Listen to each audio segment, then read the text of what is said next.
Hello everyone, welcome to the first episode of Carpool Chats. We have today with us none other than Ajit Nayak. He is joined us as Director of Strategy and Growth, and it's his second day today at SmartQ. So it'll be an interesting conversation today. Let's see how it goes. Okay, let's start. Alright. Okay, serious.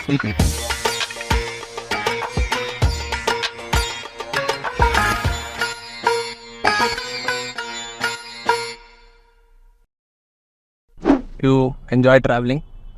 Yeah, I mean, What kind of travel do you enjoy? there's a long bucket list of things which I want to do, but what I've done till now is obviously the Western Ghats a lot, and a fair bit of long highways, right? Typically in Bangalore, you'll have nice roads. The quadrilateral? You mean the Delhi Mumbai? Delhi, Mumbai. Not yet touched it. Yeah, that's the plan. Yeah, Bangalore, Chennai, yes. Bangalore, Mysore, yes, with the recently launched expressway, right? I think that's also interesting. But yeah, I think typically the best thing that I think journey that I've probably taken is the Agumbe Wala journey to Mangalore, right? Beautiful road, no? And entire landscape is. Yeah, I mean the ghats itself are a little challenging to drive. It's fun. You have like 3-4 ghats which go to Mangalore. Right. So I think Agumbe Ghat is the most challenging one, right? A lot of hairpin bends. Right. And these are elevated hairpin bends, right? So it's crazy. Have you trekked around over there? Yeah, Western Ghats, couple of places, right? Kudremukh, there's Mullayanagiri. Kudremukh was fun. Kudremukh was a long trek. There have been instances where we kind of abandoned the trek in between because as we went near the top of the hill, we found a group of elephants out there. So our guide was like, there's no way you can go close to that elephant. There's also a smaller elephant out there, right? That's like a crazy time, kind of. Yeah, they're very protective. Very protective, and they can get aggressive, right? Yeah. And you can't really outrun them in that kind of environment. So yeah. So how about you? A lot of treks in and around Sakleshpur, Chikmagalur. He's taking us through the full, local area. I know. And this is a trek itself of the car. Yeah. So yeah, I've done a couple of treks in Himalayas, which are very memorable. One was that Triund and Snowline, and it continues to Ilaka Glacier. Okay. And the other one was the Rupkund trek. Both of them were like yeah. One was a 7-day, the other one was like a 3-4 day trek. Both were like amazing landscapes. Nice. Terrain. Seriously, such a tough. Nice. Yeah, I mean, some of these, especially the Himalayan treks, right? Very, very. I mean, at least I've not been there, so probably. You should definitely. Exactly. We're starting with Leh now.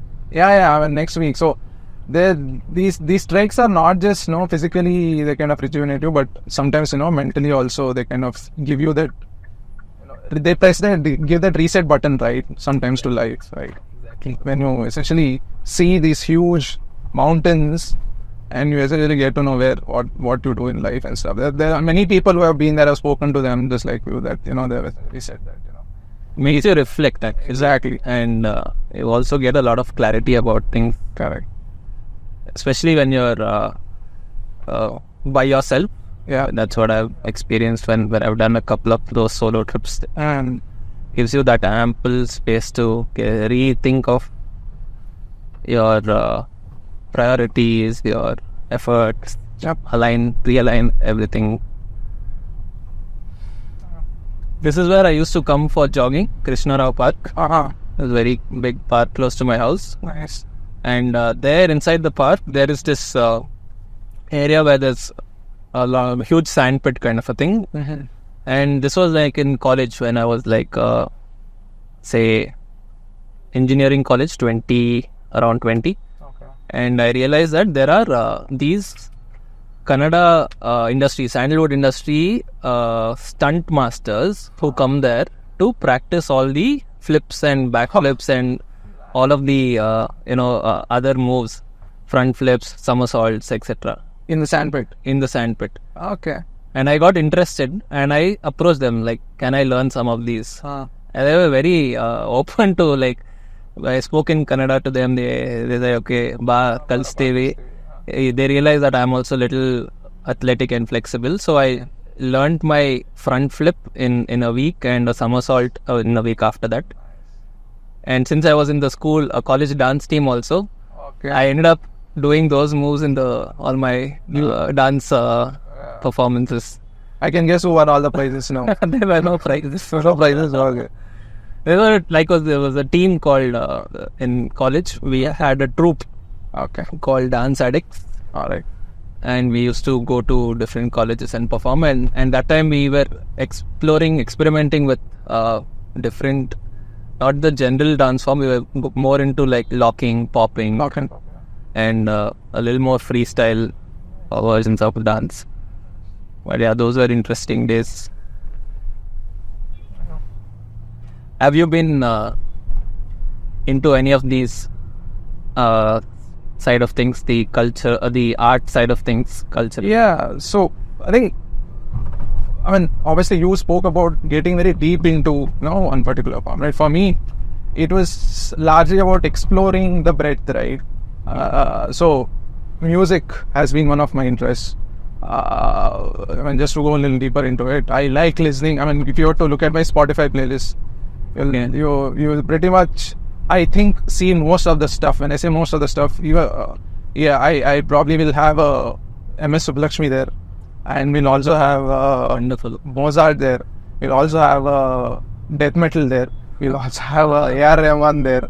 We'll also have probably Hamsalekha also there. Wonderful. Right. So Yeah, Raja. yeah. So in terms of music days, I think, right, that's probably because when I was young, used to listen to music a lot. MTV, Channel V were the those were the days without YouTube and stuff, right?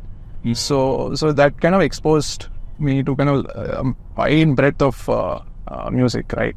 Even today, when I'm like down and out, I do kind of go back to some of these playlists. Obviously, music has a very good tendency to take you back to time also, right? For example, if I listen to let's assume a Dil Se song, right? Dil Se Re, right? It takes me back to my college days because there are a lot of songs. I used to listen to those songs and do a lot of stuff. So yeah, music has been one of the greatest liking. But one of my biggest regret is not being able to learn a musical instrument also, which is You picked up. You mentioned you picked up the keyboards. Yeah. So continue. Exploring it further is what you were mentioning. Correct. Yeah. So that was the step in that direction. I was trying to see, I can pick up something to play, right? And piano. Now I think about it, I could have also picked up a flute, for example, right? Much more easier to play, in my opinion. I picked up piano for like a couple of years, played it. Cleared. There's this Trinity examination, which essentially is like a structured teaching curriculum and stuff, right? Enrolled for that. Cleared some of the exams, both practicals and theory. But yeah, interesting to learn. So I've kind of picked it up. And then there is a stop gap which was there, right? So want to kind of pick it up in due course. Let's see. I think once you finish your phase of early fatherhood, when you get more time. Yeah, I know. Yeah, that's obviously. You will relate to it. You'll be wondering where all the time went. Exactly, I know. I've been pretty much like a morning person all my life. Now I'm a 24/7 person, right? So my son has changed it for me. So yeah, definitely. I think fatherhood, obviously, a different experience in itself. As I said, sure, you could probably. What changed for you, after fatherhood? Like, was there any change in perspective, or like, it's a different experience, right? For each one, they figure something out, or it's a new thing, new experience. What was it for you?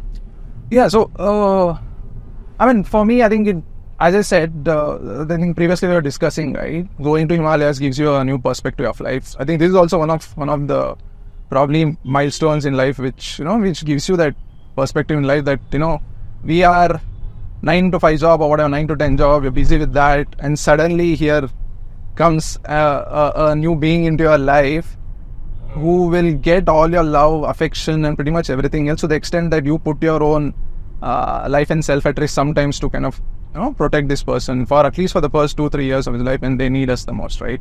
So in that sense, so from philosophically, that's what comes to mind. But apart from that, if I talk about day-to-day job, you will get to know how far you can go, how far your body can take, right? In terms of sleep, in terms of health, in terms of priorities, right? You'll really be pushed. But then at the end of the day, right, you getting pushed so much, and when you look at your sons or daughters' face, right, you pretty much forget most of the stuff. You feel it's all worth it. Yeah, it's all worth it. It's all worth it. Very similar feeling. For me, it gave me a perspective that till now there was this sense of one thing which changed was there was an urge to go back home and spend time with my family and wife and daughter. That urge wasn't there as much during the entrepreneurial stage or even after the entrepreneurial stage, because it was now focused on just building and scaling that. But once the new person in the life came in, then there was like a unexplainable feeling or bond which is there, which I mean, I generally enjoy spending time with kids, even if it be my cousins or cousins' kids or friends' kids. But yeah, this was and generally whenever I go to a friend's party or cousin's party, the kids are always around me. They leave their parents and just come and chill with me. That's how it's been.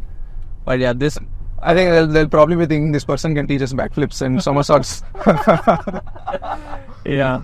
Not so young, but yeah, maybe something else. Okay. I end up enjoying time with kids because I enjoy fooling around with them. They also enjoy that vibe.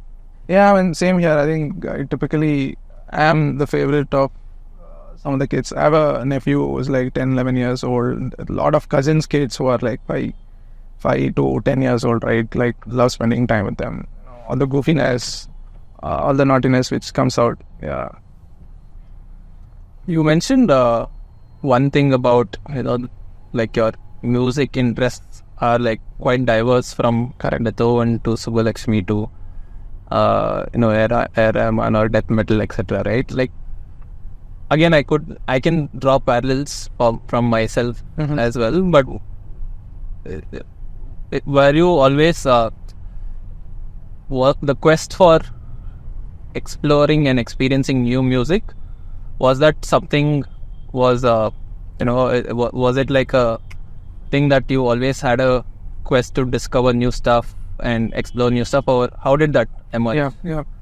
Yeah. I mean, so I think I'll probably have to thank a lot of people in life who have introduced me to all this music, right? Exposure, exactly. So back when, for example, let's take heavy metal, right? Death metal. So when I joined engineering, bunch of folks who were very much interested in this and very deeply into this, right? So there were like people who were playing guitars and stuff, right? They listen to Metallica, Megadeth, they listen to Children of Bodom, all bands like this, right? So I think they are the ones who introduced me to, let's say, to metal or heavy metal. Engineering times. But when I go back to, let's say, like MS Subbalakshmi or even Kannada music, right? Kannada music, Dad was a very big fan of Kannada music, right? I still remember when I was getting ready to go to school, he used to play radio, which had a lot of Hamchaleka's music, P.V. Srinivasa's music, or S.P. Balsubrahmanyam's music, right? So that stayed with me. I picked up stuff from there. So, and later on in life, while I was introduced to Carnatic, I think my wife had a big role to play in introducing me to Carnatic music, right? She is a Carnatic musician herself. She sings, right? She is a trained class Carnatic singer, right? So she introduced me a lot of MS. She introduced me and also a good bit of Bhimsen Joshi, instrumentals. I mean, the list can go on. Uppalapu Srinivas. So the key point here is think these people in life come at different stages in your life, both friends, family, and also others who introduce you to these musical tastes. And me personally like picking up, whenever I see people kind of vibing to music, right? I'm much more open to picking up musical tastes. I know a lot of people who can't really bear some of the metal friends who I don't think they'll be able to listen to a MS Subbulakshmi sing, right? They're not used to it. So, but for me, luckily, I don't know if it's what it is that I think it's also the fact that you are someone who's open to different experiences and different perspectives, and that's when you pick up such diverse range of genres and enjoy it. Right? Very similar thing I could say for myself. Not so much on being there was some exposure to classical during my younger days, but a lot of the metal stuff, being Iron Maiden, Metallica, Slayer, etc., was all during college, where we had good bands in our college. You guys also had some good bands. No? Illuminati was Prasad, but was he from your college? MS Ramaya? Yeah, so there are a couple of good bands. Prasad Bhatt, I can't recollect. There's one great guitarist, I forgot his name. We used to go to pretty much all the inter-college fests, and what's his name? He's a friend's friend. I think I had a friend called Ashrit who used to play guitar a lot. So his friend, he used to play in this band. I forgot the name of the band. But yeah, so yeah, as you said, college is is essentially the hotbed of exposure to all the rebel music, right? Yes. Thank you for joining me on the ride and bringing your whole self. It was a wonderful, heartfelt conversation. It was a complete pleasure. I think we should do it again. Yeah. After a year, maybe. And reflect on this. Yeah.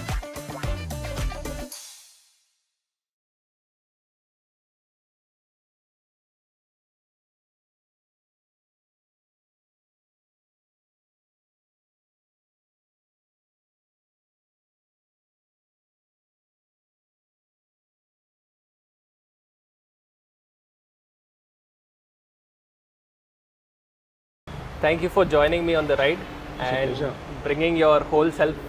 It was a wonderful, heartfelt conversation. It was a complete pleasure. I think we should do it again. Yeah. After a year, maybe. And reflect on this. Yeah.